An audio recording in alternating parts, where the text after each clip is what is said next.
32 ayat 1 sampai 32. Demikian firman Tuhan. Yakub melanjutkan perjalanannya, lalu bertemulah malaikat-malaikat Allah dengan dia.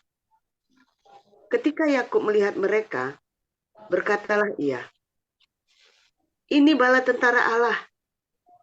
Sebab itu dinamainya lah tempat itu Mahanai. Sesudah itu Yakub menyuruh utusannya berjalan lebih dahulu mendapatkan Esau kakaknya.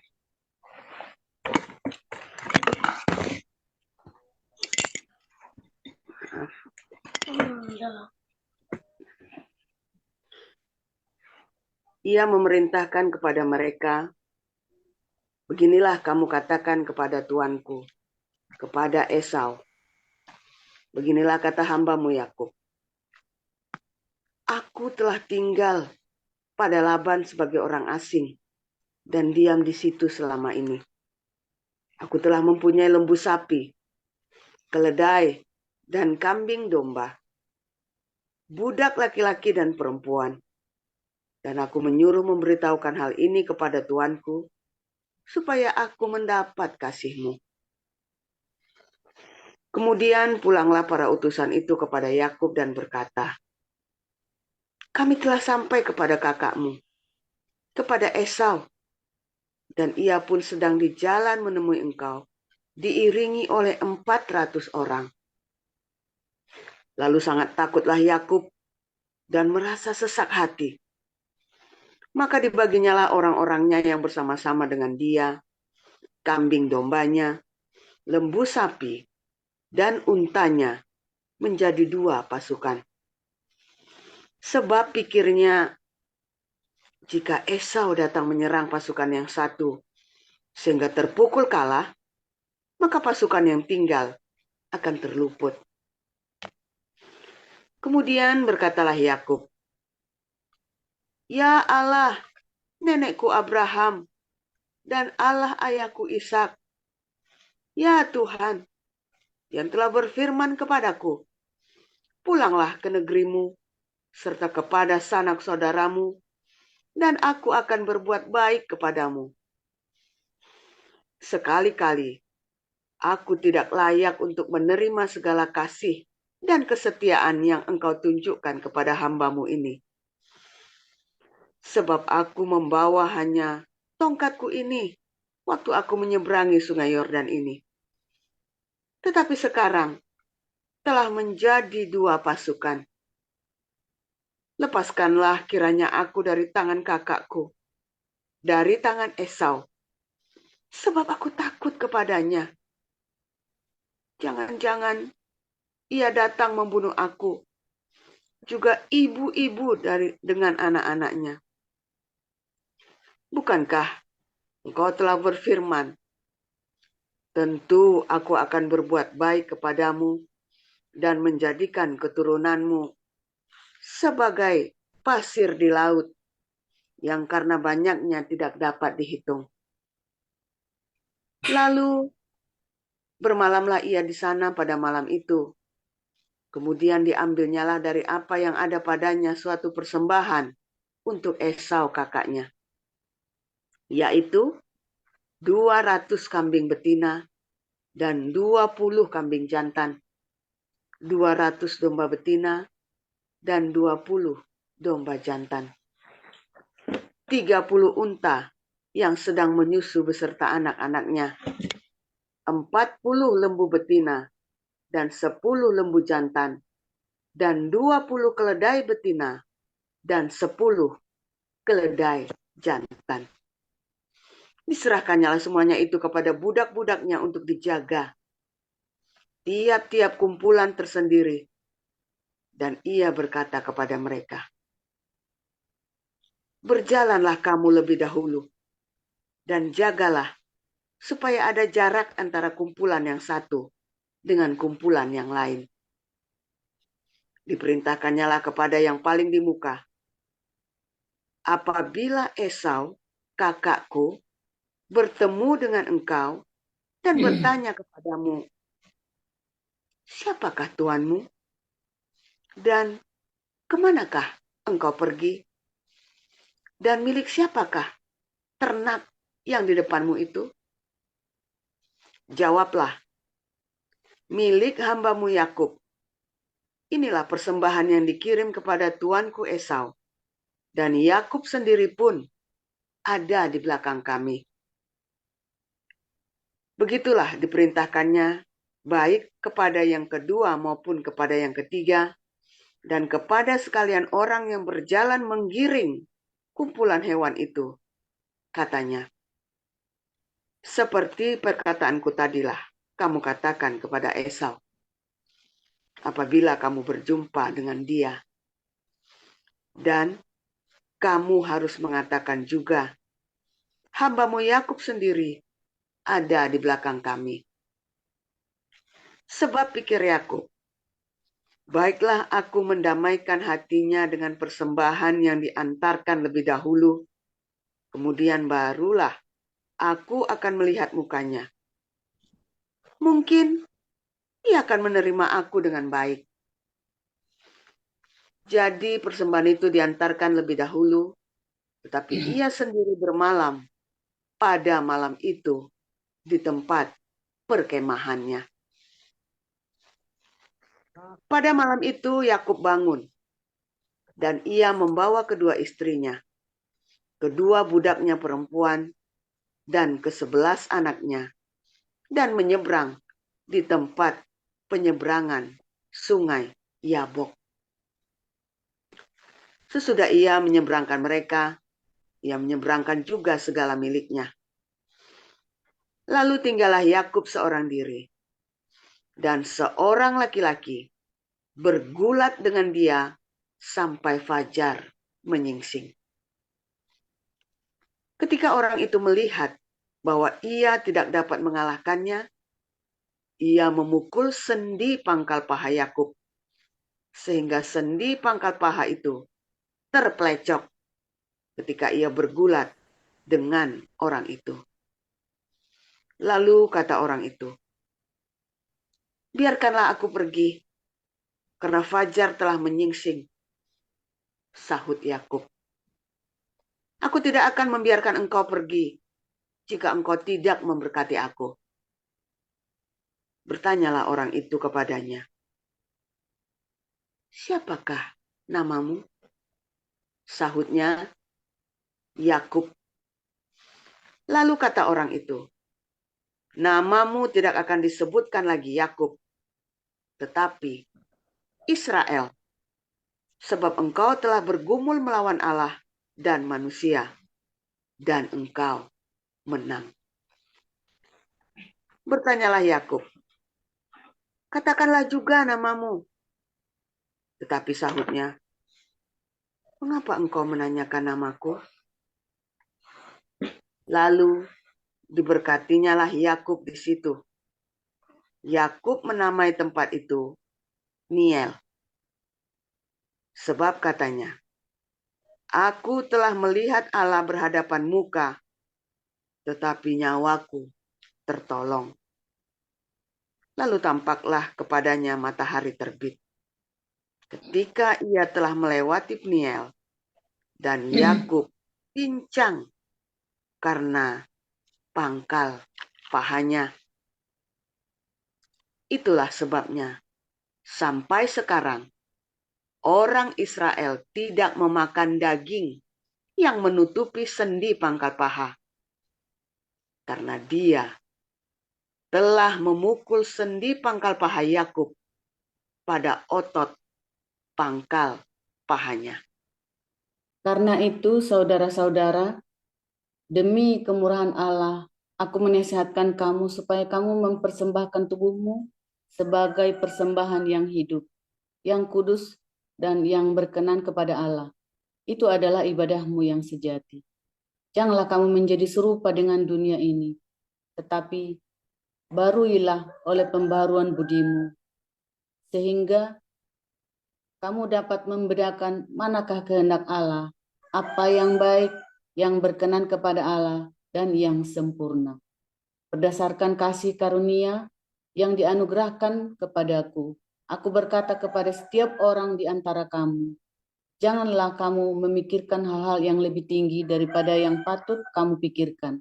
Tetapi hendaklah kamu berpikir begitu rupa, sehingga kamu menguasai diri menurut ukuran iman yang dikaruniakan Allah kepada kamu masing-masing.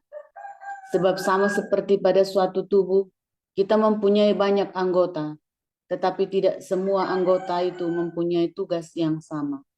Demikian juga kita, walaupun banyak, adalah satu tubuh di dalam Kristus, tetapi kita masing-masing adalah anggota yang seorang terhadap yang lain. Demikianlah kita mempunyai karunia yang berlainan menurut kasih karunia yang dianugerahkan kepada kita. Jika karunia itu adalah untuk bernubuat, baiklah kita melakukannya sesuai dengan iman kita. Jika karunia untuk melayani, baiklah kita melayani. Jika karunia untuk mengajar, baiklah kita mengajar. Jika karunia untuk menasihati, baiklah kita menasihati. Siapa yang membagi-bagikan sesuatu, hendaklah ia melakukannya dengan hati yang ikhlas. Siapa yang memberi pimpinan, hendaklah ia melakukannya dengan rajin. Siapa yang menunjukkan kemurahan, hendaklah ia melakukannya dengan sukacita. Hendaklah kasih itu jangan pura-pura. Jauhilah yang jahat dan lakukanlah yang baik. Hendaklah kamu saling mengasihi sebagai saudara dan saling mendahului dalam memberi hormat. Janganlah hendaknya kerajinanmu kendor. Biarlah rohmu menyala-nyala dan layanilah Tuhan. Bersukacitalah dalam pengharapan, sabarlah dalam kesesakan, dan bertekunlah dalam doa. Demikian, Pak.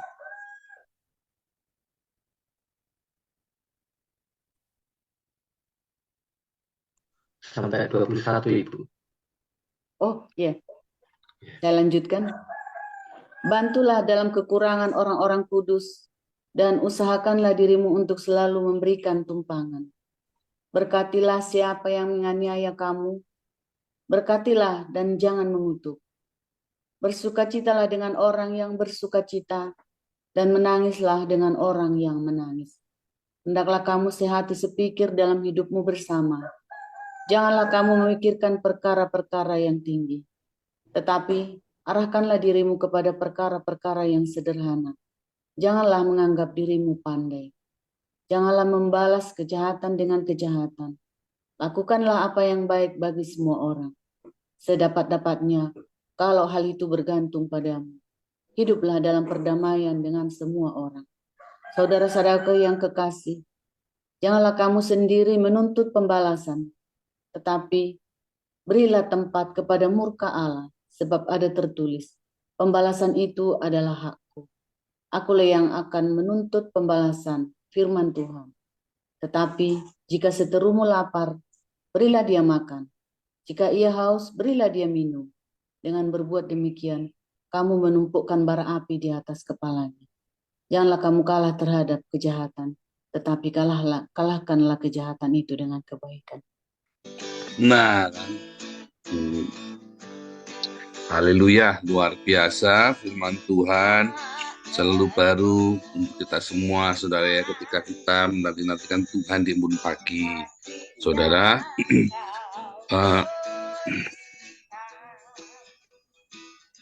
saudara, suatu ketika saya pernah cerita dulu ya, kami bertengkar dengan keluarga kami, saudara ya, dengan mertua saya. Sebetulnya yang bertengkar itu bukan saya, saudara ya, karena yang pegang duit bukan saya, tapi istri saya, ya saudara ya. Nah, ini saya bertengkar dengan keluarganya, kemudian karena waktu itu saya belum ngerti hukum, lalu saya pasang badan.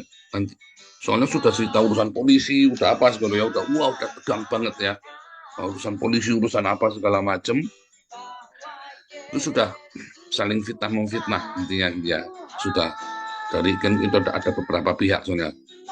Nah terus kemudian dari pihak mertua saya ipar ikutan saudara ya. Wah jadi tambah ruwet, jadi manas-manasin, jadi apa segala macam. Kalau saya lihat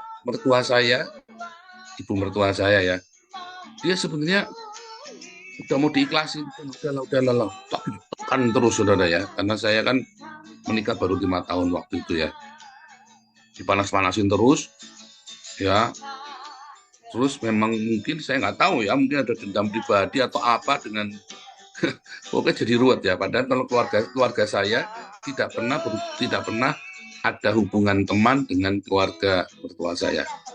Beda, gengnya beda gitu. Jadi nggak pernah bersentuhan, nggak pernah bersinggungan ya. Nah, salah satu keluarga kami adalah salah satu orang kaya di kota itu. Tetapi kami sendiri, keluarga kami nggak rukun, saudara ya. Waktu itu, kalau sekarang kompak ya, keluarga kami kompak sekarang.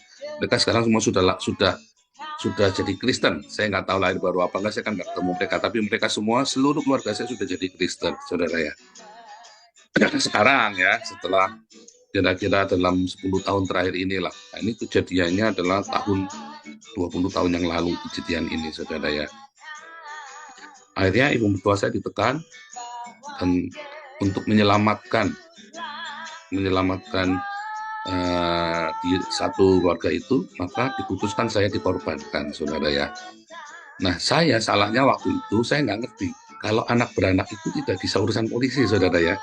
Kalau anak ya anak ngambil uang papahnya itu nggak bisa dijeblosin penjara, saudara.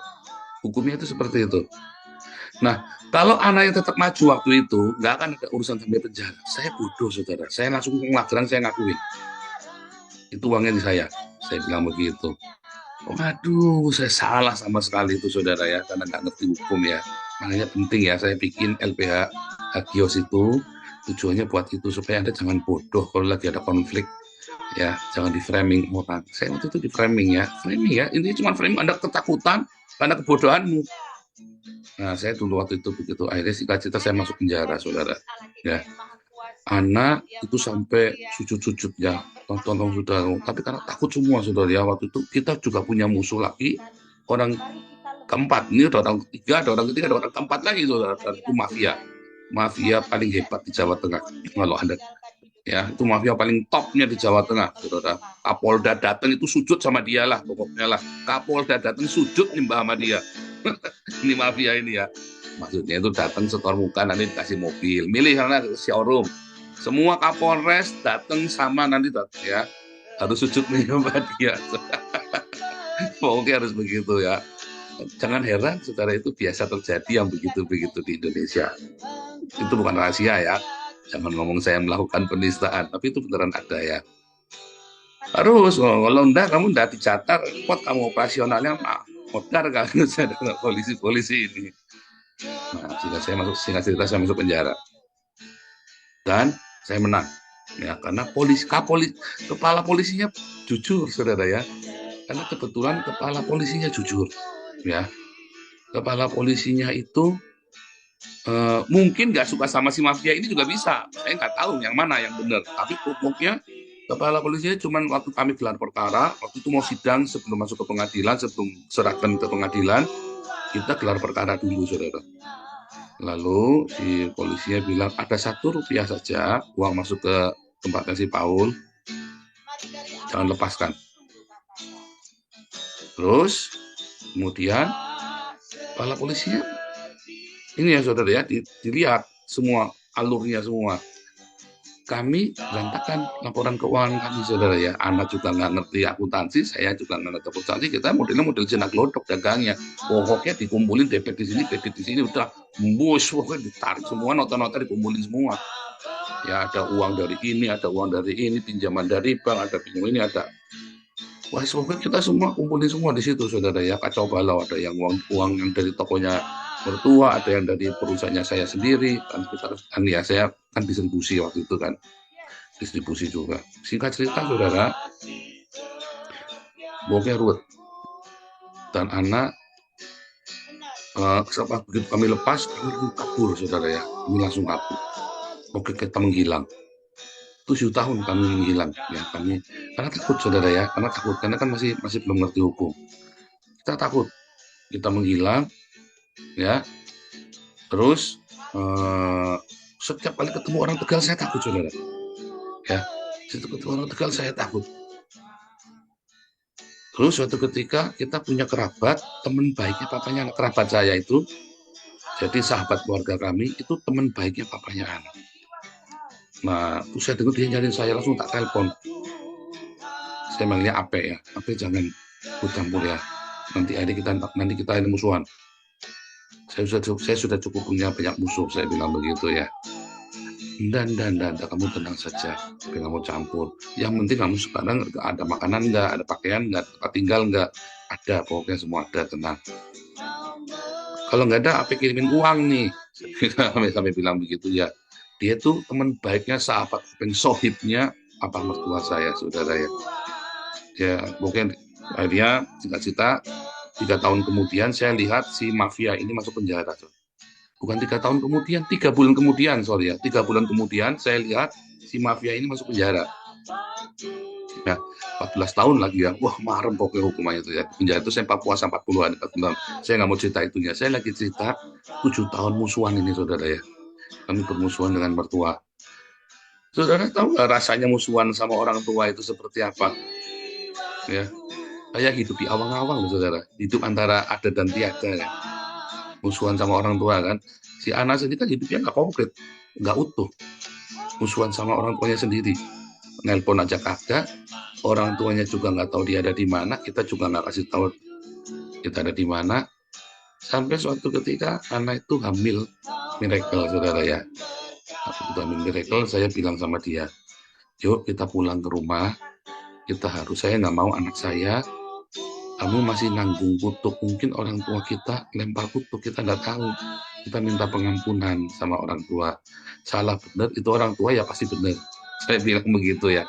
Salah benar itu orang tua pasti benar. Nah, kalaupun ternyata dia memang jahat, orang tua yang jahat, ya sudah, Tuhan akan baik sama kita. Saya bilang begitu.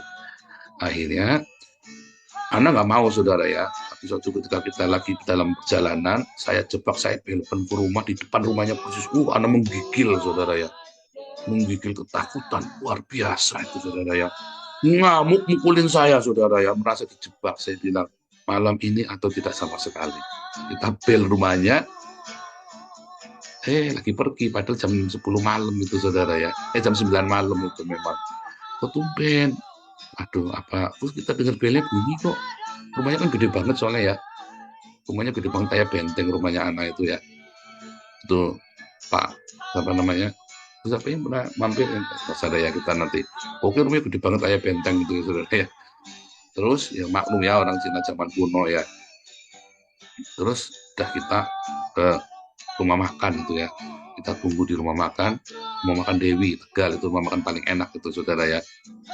Terus kita tunggu di sambil makan, ya kita makan enak, oke, makan kita pesen yang paling enak di situ udah, yang paling enak, yang paling mahal itu yang kita pesen itu udah. Soalnya itu stres lagi deg-degan. Itu aja nggak ketelen. Aduh, terus sudah kita nelpon, akhirnya ditelepon, diangkat, saudara ya. Ditelepon di rumah, diangkat. Kita mau ke sana ya, dia kan nggak percaya, saudara. Kamu di mana? Ya 5 menit kita nyampe, kita nggak mau kasih tahu kita ada di mana, takutnya kita dijebak. Datang dia udah nelpon polisi, kita ditangkap lagi, mau apa coba? Karena itu urusan masih ruwet, masih panjang, itu urusannya miliar-miliar. Urusan ruwet ya, dan urusan dengan banyak pihak waktu itu ya. Terus kita datang ke rumah, ternyata dugaan kita itu busuk, saudara ya. Datang ke rumah, anak tangisan sama papa mamanya, saudara ya, tangisan. Pokoknya, kenapa kamu enggak pulang? Kita nunggu, kita nyariin kamu. Kenapa kamu enggak ngomong kamu ada di mana? Kita itu nggak akan bongkar. Kamu lari saja nggak apa-apa. Kita malah pengennya kamu kabur dari dulu. Kenapa kamu malah nantang pulang? Jadi saya waktu kan panas, sudah. Saya tantang pulang, saudara ya. Karena kita merasa nggak salah ya, saya pulang kan. Saya tantang polisinya, saya tantang mafianya, tak tutup mukanya, tak konyol mukanya itu mafianya itu, saudara ya. Ya, kamu kira saya takut sama kamu? Saya tunyil kepalanya, saudara. Mafianya ngamuk, saudara ya. Si bos ini ya, gangsternya ini ya. Beneran tak tunyil mukanya, saudara ya. Jangan pikir saya takut sama kamu. Dan kamu di saya mau tak banting itu, saudara ya. Nah, terus tinggal cerita mereka berbaikan. Saya lagi mau cerita kepada Anda. Waktu proses mau baikan ini, saudara, itu anak menggigil, saudara, sampai shaking begitu ya. Sampai gimana? Nah, tahu tuh rasanya mau berdamai 7 tahun sudah nggak ketemu. Ya, itu kayak Yakub yang 14 tahun ya. Bayangin. Dan ini ceritanya udah bunuh-bunuhan loh, saudara. Ya, si mafia ini sudah kirim orang buat bunuh saya. Yang saya kira tadinya mertua saya yang kirim. Nggak taunya saya tahu itu mafia itu yang kirim, saudara, bukan mertua saya yang kirim. Ya, untung di LP itu temannya papi semua. Papi saya kan preman, saudara ya. Makanya di LP itu saya mau dibunuh 3 kali lolos, saudara ya. Nah, karena temannya papi semua, satu LP itu ya kenal papi semua, saudara ya. Yang terutama penghuni lama, terutama penghuni lama kenal papi semua. Jadi saya dilindungi di situ ya, dijaga, saudara ya. Dan saya juga murah hati, suka bagi-bagi makanan, bagi-bagi. Kalau saya dikirim selalu saya bagi satu itu ya, saudara, biasa lah begitulah. Bahkan saya nggak digundul kepalanya ya, nggak ada yang berani sentuh saya pokoknya, saudara ya. Nggak digundul pun enggak, pokoknya saya dijaga, saudara, di situ. Dengan nyebut nama bapak saya saja lolos saya pokoknya ya. Karena bapak saya nggak pernah ini ya, selalu baik sama mereka. Tuh ya, ada yang malah ada yang bekas karyawan bapak saya ya, bekas karyawan anak bapak saya, malah dia ini karena bapak saya baik sama dia, malah segala macam ya, saya dijaga terus ya sama dia. Saudara, singkat cerita ya, kami bisa berdamai. Proses dari mau berdamai ke berdamai itu ya memang dipenuhi dengan rasa apa, saudara, gelisah ya. Kita nggak tahu apa yang akan terjadi. Tapi saudara, apapun yang terjadi, permusuhan apapun, saudara, ingat saudara, apalagi kalau itu adalah sanak keluargamu, jangan sampai kamu meninggalkan permusuhan di keluargamu. Upayakan perdamaian. Karena ketika ada perdamaian itu selesai, maka ada berkat di situ, saudara. Ya, maka akan ada berkat. Kalau kamu belum bisa berdamai, maka berkat itu akan terhalang. Ya, Mazmur 133. Ya kan? Berkat itu akan terkumpul di sana. Berkat itu saya nggak cerita yang jasmani, saudara, bukan, saudara. Berkat itu adalah rasa aman, rasa tenang di dalam kepalamu, di dalam jiwamu. Itu berkat yang lebih penting dari apapun. Tetapi memang dalam proses perdamaian, kalau di dalam konflik itu, memang ada penolakan yang luar biasa, saudara ya. Kalau Anda sedih sama keluarga aja, Anda susah, apalagi sama orang lain ya, saudara ya. Kemarin ada konflik ya di dalam yayasan, saya suruh dia ketemu, kamu sebelum bisa nemuin dulu orangnya. Nggak mau loh, saudara. Orang-orang ini nggak mau loh nemuin. Saya sampai bilang, luar biasa, memang belum lahir baru ini orang-orang ini. Orang-orang itu ciri khas Anda belum lahir baru itu kalau Anda nggak mau berdamai dengan orang, saudara. Itu ciri khas kalau kamu belum lahir baru. Ya, itu ciri khas banget ya. Dari situlah kita sudah tahu, dan dari situ saya sudah dapatin. Mereka belum bisa. Orang-orang ini belum bisa melayani. Akhirnya akan cuma apa, semangatnya bunuh. Ya, semangatnya bunuh. Saudara, kalau Anda masih belum bisa berdamai, ada satu orang yang kamu masih ganjel sama orang itu, kamu belum bisa berdamai. Hati-hati loh, saudara. Ya, hati-hati. Jangan-jangan kamu belum lahir baru loh, saudara. Hatimu tidak bebas, kamu disandra loh. Ya, kamu disandra. Kamu harus melewati satu pergumulan. Memang itu pergumulan untuk berdamai dengan orang. Ya, dengan orang lain, apalagi ya, terutama saudara sendiri ya, atau mamamu, atau papamu, atau anakmu, atau ya mungkin sanak familimu. Ya, kalau dengan orang lain masih lebih mudah ya, saudara ya.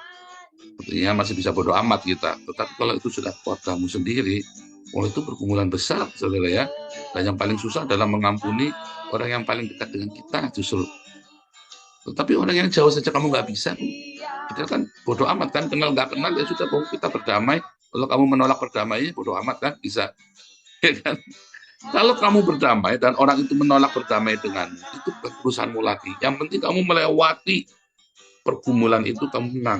Karena pergumulan menuju perdamaian itu adalah sebuah apa namanya, terobosan dalam hidup.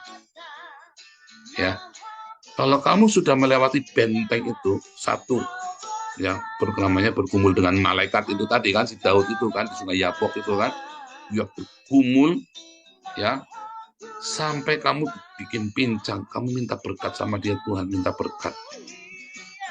Si Yakub itu ya, Tuhan minta berkat. Minta berkat, saudara. Kau menang. Dan kamu akan diberkati. Nggak akan langsung datang. Namanya karena kan kamu disembuhkan dulu, dipulihkan dulu semua kan, sampai bersih. Begitu kamu bersih, berkat perdamaian itu akan melimpah buat kamu, saudara. Ya, kamu hidupmu akan berkemenangan. Hidupmu tidak dipenuhi dengan kepahitan. Hidupmu tidak dipenuhi dengan kemarahan. Hari itu kamu masih marah, kamu masih takut, apa-apa masih curiga. Yang penting pokoknya berdamai dulu. Setelah itu, jalanin, saudara. Yang penting kamu lewati. Ya, Yabok, itu sungai Yabok, itu kamu lewati, malaikat di Yabok, itu kamu lewatin dulu, saudara. Mungkin kamu akan dibuat pincang, supaya kamu tidak gagah lagi, tidak sombong, maksudnya, saudara ya. Supaya tidak ampuh lagi, kamu dibikin pincang sama dia, saudara ya. Supaya kamu jangan mengandalkan kekuatanmu sendiri. Waktu itu dalam pikiran saya cukup gila, cuman satu, saya nggak mau miracle lahir dengan tutup, saudara. Cuman sesimpel itu saja. Kita rencananya itu datang, damai, saya hitung ya, pokoknya paling lama 15 menit kita harus pergi. Dan kita benar-benar buru-buru pergi, saudara ya. Jadi ketemunya cuma sebentar. 3 bulan kemudian, papa mertua saya meninggal. Ya, untung kalau nggak nyeselnya kayak apa coba tuh, saudara. Nggak ketemu mertuanya, nggak ketemu papahnya tuh. 3 bulan kemudian papa mertua saya meninggal itu ya, papanya anak itu. Papa itu gendong-gendong miracle ya, gendong si Wesley ya, saudara ya. Wesley itu umur 8 tahun ya. Enggak dong. Ada miracle udah lahir ya. Sudah lahir ya miracle ya. Miracle-nya sudah lahir, saudara ya. Sudah lahir, digendong umur 2 tahun kalau nggak salah miracle itu ya. Sudah lahir. Nah, digendong-gendong, seneng ya, saudara ya. Mereka lihat papanya sudah sempat melihat cucunya, saudara yang baru lahir. Tapi kita berdamai ya, saudara ya. Kita berdamai. Kita mau membuka perdamaian. Dan itu akan membuka semua pintu-pintu berkat. Nggak langsung, saudara. Tetapi itu pintu-pintu berkat dibuka. Tuhan sayang sama orang yang suka perdamaian. Konflik itu selalu ada, saudara ya. Kalau kita masih hidup, konflik selalu ada. Selama kita nggak hidup di hutan, konflik. Selama hidup kita di masyarakat, konflik itu ada. Tetapi selalu hatimu tuh harus selalu tersedia untuk perdamaian. Kalau hati kamu selalu tersedia untuk perdamaian, hidupmu akan berkemenangan. Ya, dan pelan-pelan ya. Kamu harus punya ini dulu, ini itu punya. Kamu harus punya pengalaman perdamaian. Kamu harus punya pengalaman pengampunan. Kamu harus punya pengalaman apa itu kamu kumpulin sudah tiap hari dalam hidupmu. Ya, sampai ada kasih, sukacita, damai sejahtera, kebaikan, kemurahan.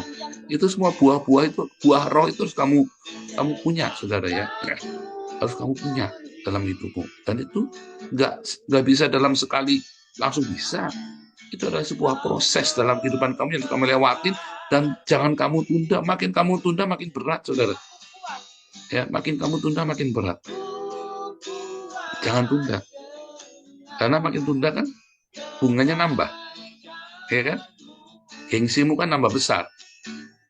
Ya kan? Untuk punya cinta, untuk punya kesabaran, untuk punya kesetiaan, lakukan sekarang. Apa yang hari ini kamu hadapi, lakukan itu, karena itu supaya kamu punya buah itu, saudara. Ya, supaya kamu punya token itu tadi ya, kasih, sukacita, damai sejahtera, kebaikan, kemurahan. Itu apapun yang kamu bisa lakukan hari ini, yang kamu sedang hadapi itu, lakukan, jangan ditunda. Kalau ditunda karena kebodohanmu, aduh, iya ya aku responnya salah.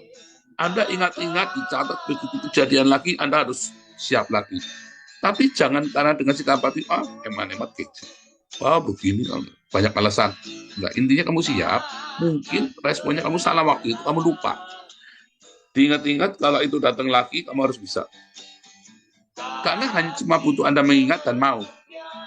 Ya, begitu kamu lewatin, maka kamu akan itu tadi ya, membongkar, menyingkapkan pintu surga itu buat kamu sendiri. Ya, maka bersiaplah dengan perdamaian itu. Nah, makanya kamu harus metanoia. Ya, nggak boleh busuk pikiranmu. Kalau saya bilang busuk-busuk itu artinya orang nggak metanoia ini, saudara ya. Orang kalau metanoia nggak punya pikiran busuk, saudara. Dia berubah. Wawasannya luas sekali. Ya, wawasannya luas. Kamu jangan bodoh. Ya, nggak ada sesuatu di dunia ini bisa mencelakaimu Kalau kamu berjalan bersama Tuhan dengan ketulusan hati, ya bukan naif ya, tulus itu bukan naif. Ada orang yang piti ya goblok saudara, akhirnya dilibas sama lawan-lawannya. Makanya kalau filmnya Andi Lau itu kan orang jujur selalu mati muda kan, katanya Andi Lau kan, ya karena dia naif. Orang jujur mati muda, ya kan, filmnya Andi Lau itu kan. Saya jengkel kalau nonton film Andi Lau mesti jagoannya cakap-cakap pada mati muda ya. Saya jadi emosi nontonnya ya saudara ya. Nah, tetapi karena dia piti saudara, kamu harus mercy. Kalau punya mercy itu punya wisdom. Ya dia punya cinta dan punya wisdom. Dia tidak akan dipecundangi lawan. Ya, tidak mudah di framing oleh lawan. Begitu saudara, usahakan perdamaian, tapi jangan naif, karena kamu punya apa? Punya metanoia, ya, punya metanoia, saudara. Berdamai tanpa kamu harus konyol, tetapi kamu berdamai, hati kamu persiapkan dengan perdamaian. Jangan mau di framing, berdamai tapi kamu harus bikin kompromi dengan dosa, kompromi dengan hukum, jangan. Enggak, saudara. Berdamai itu tidak berarti kamu harus kompromi dengan hukum, kompromi dengan enggak. Ya, kompromi dengan peraturan yang berlaku. Enggak, saudara. Hatimu damai. Kamu tidak membenci, tidak memusuhi. Tapi kalau aturan tetap jalan, jangan kompromi, saudara. Mati kamu nanti dijebak. Ya, coba lihat ya perang-perang gerilya. Cara nangkap musuhnya dengan apa? Dengan perdamaian kan? Perjanjian, begitu udah datang ditangkap kan? Ya enggak? Ya kan? Itu karena naif, saudara ya. Karena naif. Jadi perdamaian itu bukan kenaifan. Ya, perdamaian itu adalah sesuatu kita berdamai tanpa kita harus kompromi dengan apa yang kebenaran yang kita sedang imani, yang kita yakini. Ya. Karena Tuhan sendiri akan membela kita. Tanpa kamu harus kompromikan itu. Ya, saudara ya. Tanpa harus kompromikan. Tuhan Yesus memberkati.